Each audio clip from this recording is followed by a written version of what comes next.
the real estate stuff. Yeah. Are you seeing any trends that you're kind of watching closely, either as opportunities or red flags out there right now? I'm always watching days on market and number of listings. Yeah.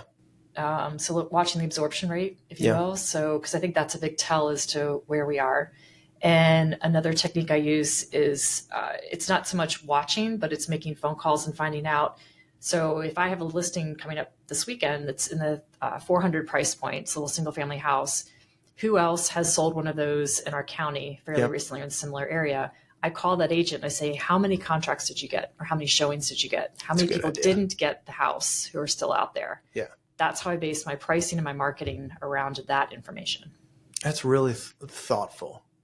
Something that I don't know many people that do that, but that's a great way to figure out for your seller. Give me all my secrets. Here's what, no, I mean, it's great though. That's what we do. We collaborate, right? And it makes us all better. Exactly. So, but I think that's like another value add where you're going the extra mile, and for your seller, like, I got to imagine they're probably like, oh shoot, we didn't know that. We heard that they had X number of offers, or, you know, they had 20 showings, or it was so busy. And like, actually the agent said that they had like 5 showings and it wasn't, they ended up taking the first thing that came in. It wasn't, they thought they were going to get, you know, some crazy number, but that's smart. Right. That's smart. And something else I do is whenever we do get multiple offers in and the seller picks the one that they want, and then there's a bunch of people who didn't get it, right? And their hearts get broken, and they've spent hours with their agent. Of course. So there's so many people, so many hours tied into this and emotions tied into that.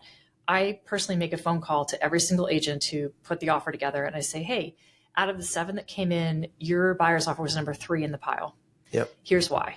And I say, you know, this is, I was like, please don't use this against me, but I want to give you feedback so you can better represent your buyer in the next one, so they understand why they didn't get it. But by doing that, I build a relationship with that agent, all 6 of them, right? And I say, I appreciate the time and effort that you put in. I know what that means. I've done that, and not 1, 2. Like, it's painful. It hurts. It hurts. I want to help you win next time, right? Without having to step on my client's toes, right? And then we always pick one as a backup contract too, because we don't want it to go back on the market if the first one falls apart. We want to go to the next best one, because we can't reproduce that initial first impression that we had. No. So those are things.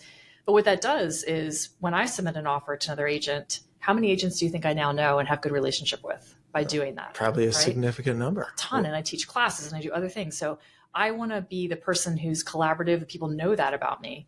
So that when it's down to me, I'm one of the top 2 offers for somebody else, and the agent says, you know what, I know this person's really going to get the deal done and get us through and be collaborative and a team-based player. If it's at all possible, she will be the one to do that. Versus another person who has a reputation for something completely opposite. Right. I want you, I'm going to steer you, not steering, right? But I suggest, my professional opinion is that this would be the more concrete offer to go with. And the other one, if they're apples to apples. Right? 1,000%. That's something that